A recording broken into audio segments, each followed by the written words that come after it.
우리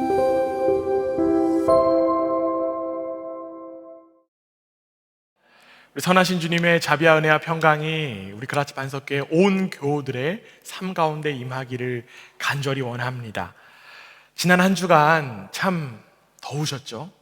네, 지금도 참 무더운 열기가 여러분들에게도 느껴지는데요. 여러분들 더위 속에서 건강한 한 주를 보내셨는지요? 제가 오스트리아에 처음 왔을 때 이런 이야기를 들었습니다. 오스트리아는 에어컨이 필요 없는 나라입니다. 그런데 그 요 몇 년 사이에 그 말이 거짓말임을 느끼게 됩니다. 참 기후가 많이 달라졌어요. 뉴스에서는 연일 유럽의 고온 현상에 대한 소식을 전하고 있습니다. 유엔 사무총장은요, 기후 위기와 관련해서 우리에겐 선택지가 있다. 집단 행동이냐, 집단 자살이냐, 그것은 우리의 손에 달려 있다라고 경고했습니다. 지구 온난화가 이제는 우리의 피부에 직접적으로 다가오는 그런 시대 속에 우리는 놓여 있습니다.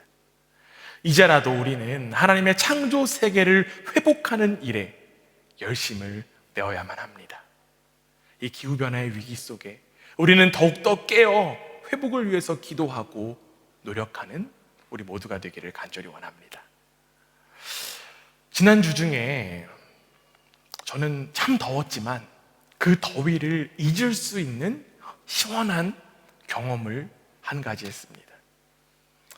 김모 집사님의 딸 서연이가 지난 주 중에 저에게 이러한 질문을 한 가지 했어요. 목사님, 돌아오는 주일 설교 내용이 뭐예요? 얼마나 감사한 일인지요. 네, 부족한 이 목사의 이야기 설교를 참 하나님의 말씀으로 받아들이고 기대하는 모습이 참 대견했습니다. 그래서 서연이의 그 물음에 저는 이렇게 대답했습니다.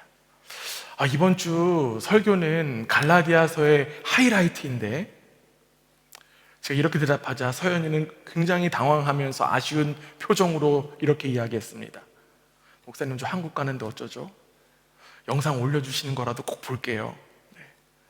이 서연이의 그 한마디가 참 모든 더위를 사라지게 하는 그런 시원한 한마디 같았습니다. 아무래도 아빠를 닮아서 그런 거겠죠? 네. 맞죠? 네. 사실 서연이뿐만 아니라 우리 모두는요, 오늘 하나님의 말씀을 사모하며 나왔습니다. 오늘도 말씀을 통해서 성령 하나님께서 우리에게 부어주실 그 은혜를 기대하며 말씀을 통해 우리의 삶과 우리의 인생이 시원해지는 그 은혜의 경험을 하게 되기를 주님의 이름으로 간절히 원합니다.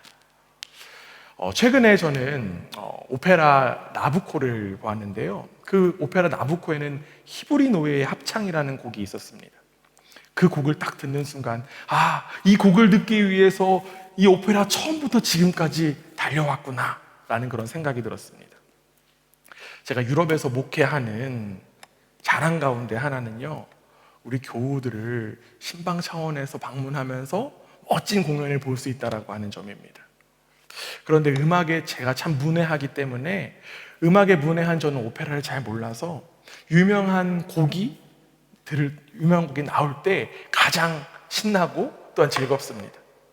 예를 들면요, 투란도트의 네순도르마가 나올 때 그치 이거야 이렇게 하거나, 마술피리의 밤의 여왕이 딱 나오면 이거 들으려고. 네. 그리고 아마도 이 곡들이 대부분 또 유명한 이 노래이기 때문도 그렇지만, 아마도 이 노래가 그 공연, 그게 하이라이트이기 때문에 더욱더 그 감동이 몰려오는 것만 같습니다. 물론 처음부터 끝까지 잔잔한 그러한 공연들도 있지만, 작품들도 있지만요, 대부분의 작품들은 항상 절정의 시간들이 있는 것만 같아요. 그리고 오늘 우리는 이 갈라디아서의 가장 절정의 부분을 함께 말씀으로 접하고 있습니다. 이 갈라디아서의 절정이라고 이야기할 수 있는 오늘 본문 18절인데요, 우리 함께 한번 읽어보겠습니다. 함께 읽습니다. 시작. 너희가 만일 성령의 인도하시는 바가 되면 율법 아래에 있지 아니하리라. 아멘. 이 갈라디아서 절정이라고 이야기하는 이 18절 말씀을 읽으면서 혹자는 이렇게 생각할 수 있습니다. 아니 목사님, 성령과 율법에 대해서 갈라디아에서 내내 이야기했던 내용인데 이 부분이 무슨 하이라이트예요? 맞습니다. 우리는 갈라디아서를 통해서 율법에 대해서 또한 성령에 대해서 은혜에 대해서 계속적으로 나누었습니다. 그런데 여러분, 오늘 우리가 읽은 이 구절을 다시 한 번 더 집중해서 보기 원합니다. 특별히 이 구절 가운데 율법 아래에 있지 아니하리라 라고 하는 부분에 여러분들 시선을 모아주시기를 부탁드립니다. 율법 아래에 있지 않다라고 하는 것, 이 율법 아래에 있지 않다라고 하는 이 표현은요, 우리가 더 이상 하나님의 심판 아래에 놓여 있지 않다라고 하는 것입니다. 우리가 더 이상 하나님의 심판을 받을 대상이 아니라고 하는 사실입니다. 여러분, 사실 우리는요, 심판받아야 마땅한 사람들입니다. 하나님께서 주인인 이 세상에서 마치 내가 주인인 것처럼 살아가는 이들이기 때문에, 이들이었기 때문에 우리는 하나님의 심판을 받아 마땅한 대상입니다. 요한복음 3장 36절에서요, 예수님은 이렇게 말씀하셨어요. 아들을 믿는 자에게는 영생이 있고 아들에게 순종하지 아니하는 자는 영생을 보지 못하고 도리어 하나님의 진노가 그 위에 머물러 있느니라. 즉 우리는 이전에 하나님의 진노 위에 있었던 존재였다라고 하는 것입니다. 그러나 여러분, 그 진노의 심판을 우리를 대신해서 맡아주신 분이 계십니다. 그분이 누구십니까? 그분은 바로 예수 그리스도입니다. 예수님은 우리가 받아야 할 심판과 형벌을 십자가 위에서 대신 받으셨어요. 어쩌면 여러분들 교회를 다니면서 너무나도 많이 들어오고 때로는 뻔한 이야기일 수도 있지만 우리에게는 가장 중요한 일입니다. 우리에게는 가장 중요한 본질과 같은 이야기예요. 우리가 받아야 할 그 끔찍한 심판의 자리를 예수님께서 대신 자리하셔서 우리에게 죽음이라고 하는 심판이 온 것이 아니라 우리에게 생명이 허락되었습니다. 그렇기 때문에 우리의 심판의 날은 이제 미래의 일이 아니에요. 이미 과거의 일이 되어버렸습니다. 우리는 심판받을 대상이 아니라 이미 예수 그리스도를 통해서 과거의 심판을 받았다라고 하는 것입니다. 기독교의 시제는요, 언제나 이미입니다. 넌이라고 하는 거예요. 이미 그리스도께서 심판을 받으셨다라고 하는 것입니다. 그렇기 때문에 우리의 앞으로의 그 삶이 심판의 삶, 죽음의 삶이 아니라 생명의 삶을 살아갈 수 있는 것입니다. 이를 미국의 스캇 솔즈 목사님은요, 세상이 기다리는 기독교, 이 책이 우리 6월 달에 함께 또 읽고자 하는 책이었는데요, 이 세상이 기다리는 기독교에서 이렇게 이야기했습니다. 앞에 화면 보시면 나와 있는데요, 우리가 예수님 안에 있고 율법 아래 있지 않다는 것은 우리가 하나님의 눈에 완벽하다는 뜻이다.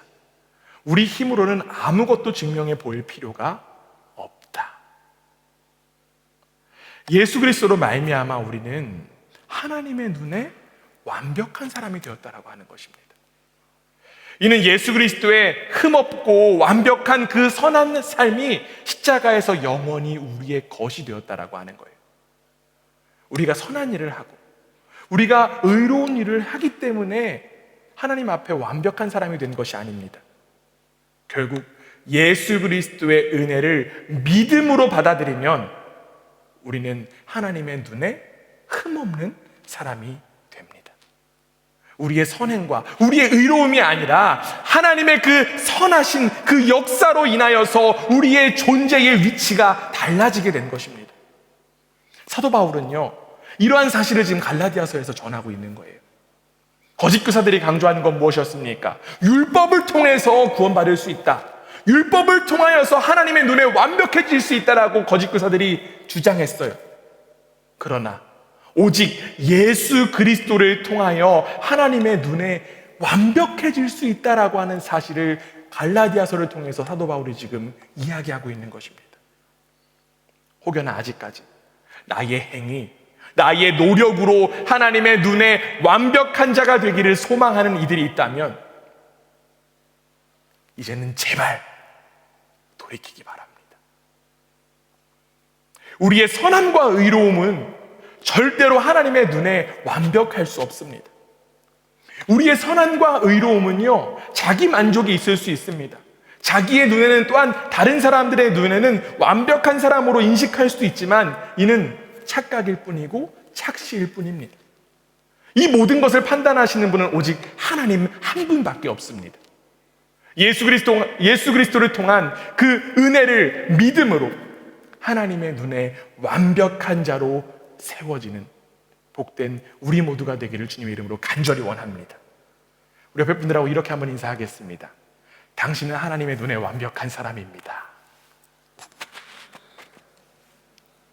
네. 이렇게 하시면 안 되고요. 네. 당신은 하나님의 눈에 완벽한 사람입니다. 다시 한번 해주시면 감사하겠습니다. 네.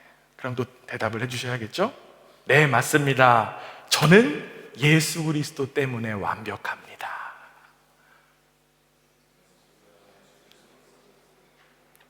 저기 뒤에 네 분 좀 이렇게 바라보시면서 좀 이렇게, 네, 맞습니다. 저와 여러분은 예수 그리스도 때문에 하나님의 눈에 완벽한 사람입니다. 더 이상 율법 아래에 있지 않고 하나님의 눈에 완벽한 이들은 이제 완벽한 삶을 살아갈 수 있는 자격이 주어졌습니다. 그런데 여러분 한번 돌아보시기 바랍니다. 우리의 존재가 얼마나도 연약하고 얼마나도 부족합니까? 그렇기 때문에 우리는 우리의 삶, 완벽한 삶을 살아가지 못할 때가 너무나도 많습니다. 그렇다면 어떻게 우리가 그 미래의 심판을 받지 않는 완벽한 삶을 살아갈 수 있을까요? 우리가 어떻게 그러한 완벽한 삶을 살아갈 수 있는 것일까요? 오늘 우리가 함께 읽은 그 사도 바울의 메시지가 바로 그 완벽한 삶에 대한 대답이 될 수 있습니다. 그리고 그 대답이 바로 오늘 갈라디아서의 절정이다라고 이야기할 수 있어요. 16절이 이렇게 되어 있습니다. 함께 읽습니다. 시작. 내가 이르노니 너희는 성령을 따라 행하라. 그리하면 육체의 욕심을 이루지 아니하리라. 아멘. 하나님의 눈에 완벽한 사람은요, 성령을 따라 행하는 사람이다 라고 하는 것입니다. 하나님의 눈에 완벽한 사람은요, 사람의 삶은 성령을 따라 사는 삶이라고 하는 거예요. 성령님은요, 우리가 새로운 삶을 살아갈 수 있는 기준이고 기초이며 능력입니다. 그렇다면 여러분, 성령을 따라 살아가는 삶은 무엇을 의미할까요? 사도 바울이 지금 언급하고 있는 이 성령을 따라 행한다라고 하는 표현을요, 헬라어 원어로 보면 이런 의미로 볼 수 있습니다. 성령과 함께 걷는다, 또는 성령으로 산다. 즉, 성령을 따라 행하는 삶은 성령을 적극적으로 긍정하고 성령을 따르는 것을 의미합니다. 우리는 간혹 성령에 대해서 착각할 때가 많아요. 성령을 받는 것으로만 생각하다 보니까 성령을 어떤 기운이나 또한 에너지, 능력으로만 여길 때가 있습니다. 특별히 성령 충만이라고 하는 표현이 우리를 그러한 생각으로 이끌고 가곤 합니다. 그러나 우리는요, 반드시 이 성령님에 대해서 기억할 수 있어야만 합니다. 성령님은요, 인격이십니다. 성령님은요, 인격이세요. 우리 한번 따라해 보시기 바랍니다. 성령은 인격이다. 네, 따라하기 싫으세요? 네, 다시 한번 더 해보겠습니다. 성령은 인격이다. 왜 성령이 인격입니까? 성령님도 하나님이시기 때문에 그래요. 하나님께서는 인격적인 분이시고 교제하시는 분이시라 성부, 성자, 성령님이 함께 연합하고 교제하십니다. 특별히 성령님은요, 우리와의 인격적인 만남과 교제를 이끌어 가시는 분이십니다. 그렇기 때문에 지금 사도 바울이 이야기한 성령을 따라 행하라 라고 하는 이 표현은 성령의 발자국을 따라 걷는 것을 의미합니다. 때로는 성령님의 손을 붙잡고 걸어가는 것을 의미합니다. 하나님의 눈에 완벽한 존재가 된 우리에게는요, 이러한 성령의 축복이 허락되었습니다. 성령님이 인격적인 분이시기 때문에 우리를 완벽한 삶으로 인도해 주신다라고 하는 사실을 그 누구보다 잘 아신 예수님께서는 제자들에게 이렇게 말씀하셔요. 자신이 떠나는 것이 더욱더 유익이다. 성령이 너희들에게 있기 때문에. 요한복음 14장 16절에 이렇게 되어 있습니다. 함께 읽어봅니다. 시작. 내가 아버지께 구하겠으니 그가 또 다른 보혜사를 너희에게 주사 영원토록 너희와 함께 있게 하리니. 예수님은 이 보혜사 성령님을 제자들에게 주시겠다라고 말씀하셨습니다. 그리고 이제 우리는 성령의 시대를 살아가고 있습니다. 예수님께서 말씀하신 이 성령, 성령의 다른 이름 보혜사인데요, 이 보혜사라고 하는 이 단어의 헬라어 원어는 파라클레이토스입니다. 이 파라클레이토스는요, 변호해 주시는 분, 도와주시는 분이라고 하는 의미입니다. 예수님께서 제자들과 함께 하시며 변호하시고 도와주셨던 것처럼 또 다른 보혜사이신 성령께서 우리에게 오셔서 우리와 함께 하시며 우리를 변호해 주시고 우리를 도와주신다라고 하는 것입니다. 요즘 참 유행하는 드라마가 하나 있습니다. 여러분들 다 들어보셨을 거예요. 이런 걸 좀 많이 하더라고요. 우투더 영투더 우 막 이러면서. 네. 이상한 변호사 우영우라고 하는 드라마가 있습니다. 저도 하도 이렇게 말들이 많아서 한 2편 정도를 보게 되었습니다. 자폐 스펙트럼을 가지고 있는 우영우 변호사가 변호사 일을 감당하는 일들을 이 드라마에서 나오고 있습니다. 사람들은요, 이 드라마를 통해서 사람들의 그런 마음을 위로해 준다라고 하는 따뜻한 드라마라고 하면서 많이들 관심 갖고 있습니다. 저는 한 2개 보고 나서 이제 비행기에서 몰아보려고 지금 꾹 참고 있습니다. 비록 자폐를 가지고 있지만 우영우 변호사는요, 능력이 뛰어난 변호사입니다. 그래서 다른 변호사들이 보지 못하고 생각하지 못하는 부분들을 제안하고 해결하면서 자신이 맡은 그 변호의 일을 훌륭하게 감당해 나갑니다. 사건마다 이 우영우 변호사는 의뢰인들을 잘 변호해서 좋은 결과를 얻습니다. 그런데 여러분, 아무리 뛰어난 우영우 변호사라고 하더라도 완벽할 수는 없어요. 왜냐하면 인간이기 때문에 그렇습니다. 그러나 여러분, 우리에게는 가장 완벽한 변호사가 있습니다. 그분이 바로 누구예요? 성령님이라고 하는 거예요. 그분이 바로 성령님이십니다. 우리 속에 이미 임하신 성령님은 우리를 그 누구보다 잘 아시기 때문에 우리를 변호하실 뿐만 아니라 우리를 도와주십니다. 우리를 완벽한 삶을 살아갈 수 있도록 도와주신다라고 하는 거예요. 그렇다면 우리는 성령을 따르기만 하면 되는 것입니다. 변호사에게 그 일을 맡기면요, 그 변호사를 전적으로 신뢰해야만 합니다. 마찬가지로 우리는 우리의 변호사이신 성령님을 전적으로 신뢰하며 따라가기만 하면 됩니다. 그런데 문제는 성령님을 따라가는 삶을 방해하는 무언가가 있다라고 하는 거예요. 성령님을 열심히 따라가면 되는데, 성령님과 열심히 동행하면 되는데 그 삶을 방해하는 무언가가 있다라고 하는 것입니다. 그 방해하는 무언가에 대해서 사도 바울은 17절에서 이렇게 이야기합니다. 앞에 화면 보고 함께 한번 읽어보겠습니다. 함께 했습니다. 시작. 육체의 소욕은 성령을 거스르고 성령은 육체를 거스르나니 이 둘이 서로 대적함으로 너희가 원하는 것을 하지 못하게 하려 함이니라. 아멘. 사도 바울은요, 우리의 그 완벽한 삶, 우리의 새로운 삶을 방해하는 것이 바로 무엇이다라고 이야기합니까? 육체의 소욕이다라는 이야기를 하고 있습니다. 세번역 성경 버전에서는요, 이를 육체의 욕망이라고 표현하고 있습니다.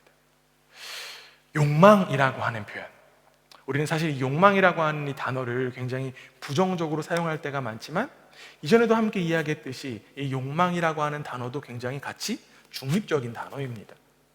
좋은 욕망이 있고 반대로 나쁜 욕망이 있습니다. 그 욕망을 가지는 그 무언가도 중립적이에요. 예를 들면요, 식욕 어떻습니까? 식욕, 우리에게 반드시 필요한 욕망이에요. 식욕이 없으면 우리는 굶어 죽게 될 것입니다. 그러나 문제는요, 과한 식욕이에요. 범위를 넘어간 식욕은 우리의 건강을 해치는 원인이 되기도 합니다. 이렇게 우리에게는 욕망이 존재하고 그 욕망은 우리의 삶에 반드시 필요합니다.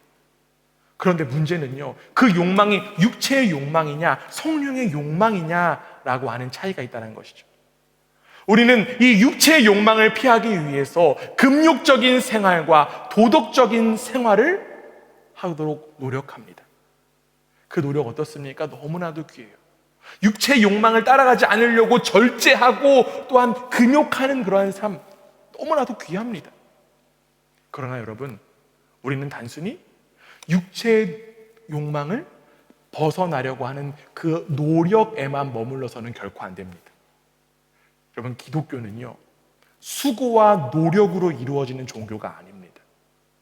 기독교는요, 우리의 수고와 우리의 노고로 무언가를 얻어내는 종교가 결코 아닙니다. 노력과 수고를 다 한다고 한들, 그래서 율법을 전체가 다 지킨다고 한들, 하나님께서 허락하신 새로운 삶, 하나님께서 허락하시는 그 완벽한 삶을 절대로 살아갈 수 없습니다. 사도 바울은 그 지점을 계속적으로 이야기하고 있잖아요. 율법을 전부 다 지킬 수 없다라고 이야기하고 있습니다. 율법적인 삶이 육체의 욕망을 피하는 데 어느 정도 도움이 될 수는 있습니다. 그러나 근본적인 변화를 이끌어낼 수는 없습니다. 어느 정도 변화된 삶을 살아갈 수 있기는 하지만 조금이라도 환경과 상황이 바뀌면 이전과 똑같은 결과를 맞이하곤 합니다. 지금 사도 바울이 이야기한 육체의 욕망의 종류들을 보면요, 그 모습을 더욱더 구체적으로는 알 수 있습니다. 오늘 본문 19절에서 21절까지인데요, 21절의 상반절까지 나와 있는 이 부분 속에서 사도 바울은 육체의 욕망으로 이루어지는 일들을 나열하고 있습니다. 함께 읽어봅니다. 시작. 육체의 일은 분명하니 곧 음행과 더러운 것과 호색과 우상숭배와 주술과 원수 맺는 것과 분쟁과 시기와 분냄과 당짓는 것과 분열함과 이단과 투기와 술취함과 방탕함과 또 그와 같은 것들이라. 여기까지요. 여러분, 종류가 참 많습니다. 이렇게 나열된 그 육체의 욕망을 우리는 가지고 있어요. 그런데 여러분, 이러한 육체의 욕망을 가지고 있다라고 해서 오늘 저는요, 여러분을 정죄하거나 비난하고자 함이 결코 아닙니다.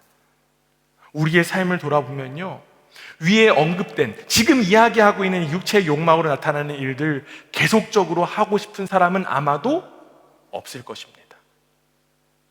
맞으시죠? 네. 나는 이 육체의 욕망을 꼭 할 거예요 라고 하시는 분 혹시 손 안 드시겠죠? 네, 없을 것입니다. 뭐 예를 들면요, 육체 욕망 가운데 이런 거 있잖아요. 원수 맺는 일. 원수 맺는 일에 대해서 의도적이고 계속적으로 하고 싶은 사람은 아무도 없을 것입니다. 특별히 우리 속에 양심이라고 하는 것이 있기 때문에 이러한 것들을 행하는 모습에 찔림이 무언가가 있을 거고, 혹여나 그런 일들을 저지른다라고 해도 나는 다시는 하지 않을 거야 라고 하는 다짐을 하곤 합니다. 물론 이 세상의 풍조가 위의 것들을, 이러한 것들을 저지르는 일을 가볍게 여기는 풍조이기도 하지만 우리는 분명히 뭔가 잘못되어 가고 있다고 하는 사실을 느낍니다.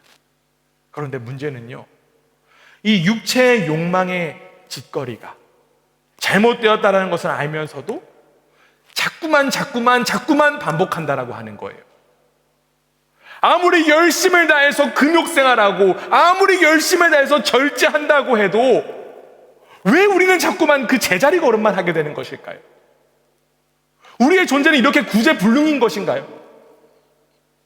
매번 다짐하고 매번 돌이키려고 하지만 반복되는 이 실패 속에, 반복되는 이 육체의 욕망을 선택하는 이 어리석음 속에 우리는 하나님을 향해 원망할 때도 있습니다.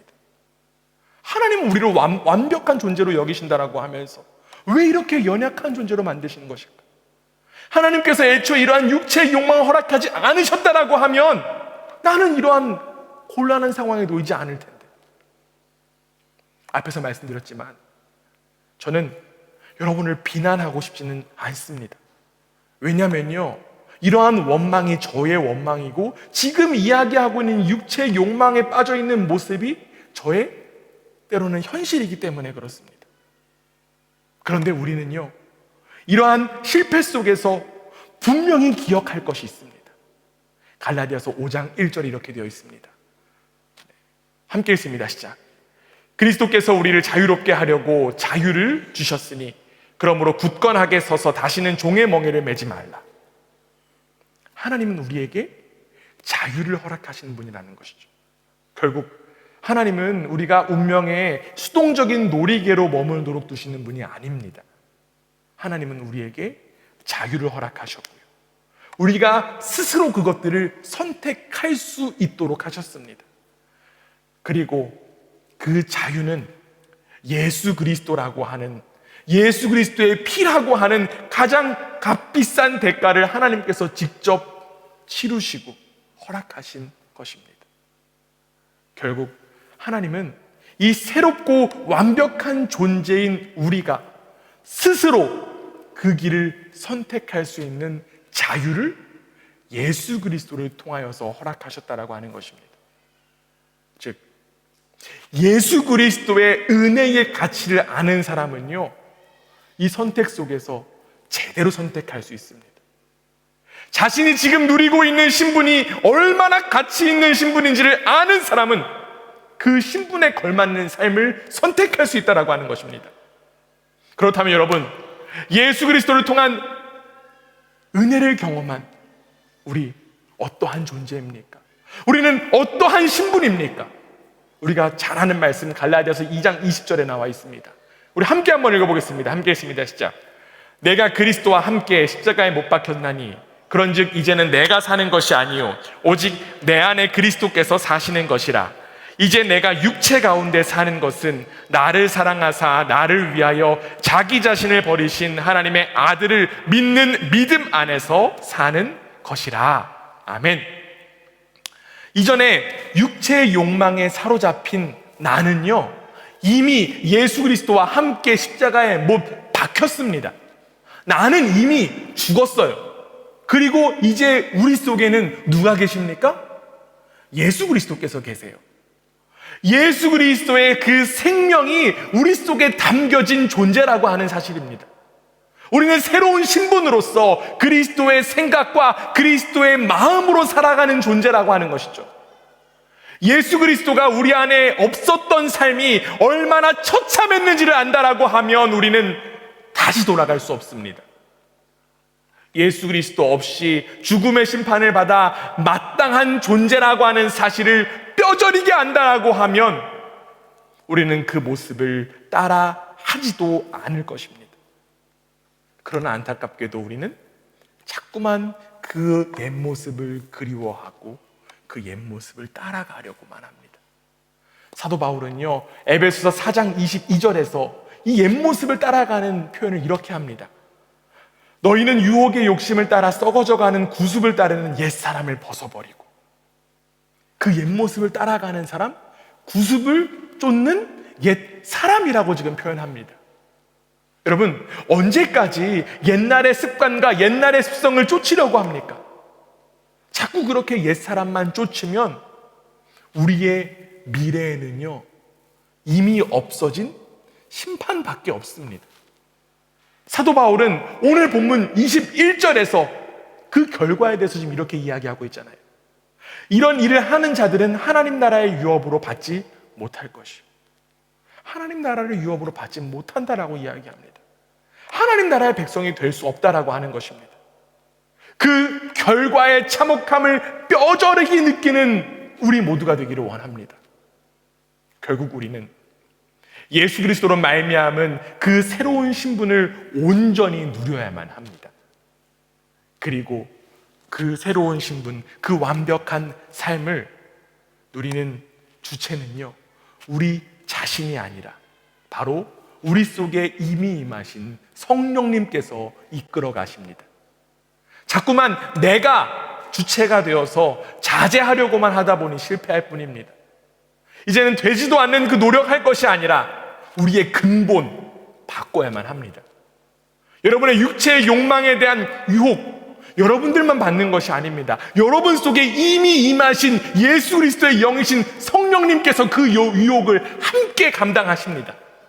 그렇기 때문에 여러분은 자연스럽게 성령님만을 따르기만 하면 됩니다. 성령님의 지도와 인도를 따르기만 하면 됩니다. 우리가 성령을 온전히 따를 때 우리를 유혹하는 육체의 욕망을 이겨낼 수 있습니다. 육체의 욕망을 따르는 그 유혹을 바라보며 참는 일에 열심을 내기보다 여러분 속에 이미 임하신 성령 하나님께 집중하는 우리 모두가 되기를 원합니다. 성령님께서 그 유혹을 이겨낼 수 있도록 능력을 허락해 주실 줄 믿습니다. 여러분, 밸런스 게임이라고 들어보셨죠? 둘 중에 하나만 고르는 것입니다. 예를 들어서 이렇게 되어 있잖아요. 탕수육을 먹을 때 부먹이냐 찍먹이냐 라고 이렇게 둘 나눕니다. 때로는 이러한 것도 있죠. 민초파와 반민초파. 그래서 민트 초코를 좋아하는 사람, 안 좋아하는 사람 이렇게 나뉩니다. 저는 참고로 민트 초코를 먹는데 제가 민트 초코를 먹는다고 하니까 반민초파에서 굉장히 극혐하는 표정을 저에게 준 적이 있습니다. 밸런스 게임은요, 한 가지만 골라야만 해요. 중간 없습니다. 마찬가지입니다. 성령의 욕망과 육체의 욕망 중에서 우리는 단 한 가지만 골라야만 합니다. 사도 바울은 이를 이렇게 표현하고 있어요. 17절에 오늘 제가 세번역 버전으로 다시 한 번 더 읽어보겠습니다. 우리 앞에 화면 보고요, 17절 세번역 버전으로 함께 한번 읽어봅니다. 시작. 육체의 욕망은 성령을 거스르고 성령이 바라시는 것은 육체를 거스릅니다. 이 둘이 서로 적대 관계에 있으므로 여러분은 자기가 원하는 일을 할 수 없게 됩니다. 아멘.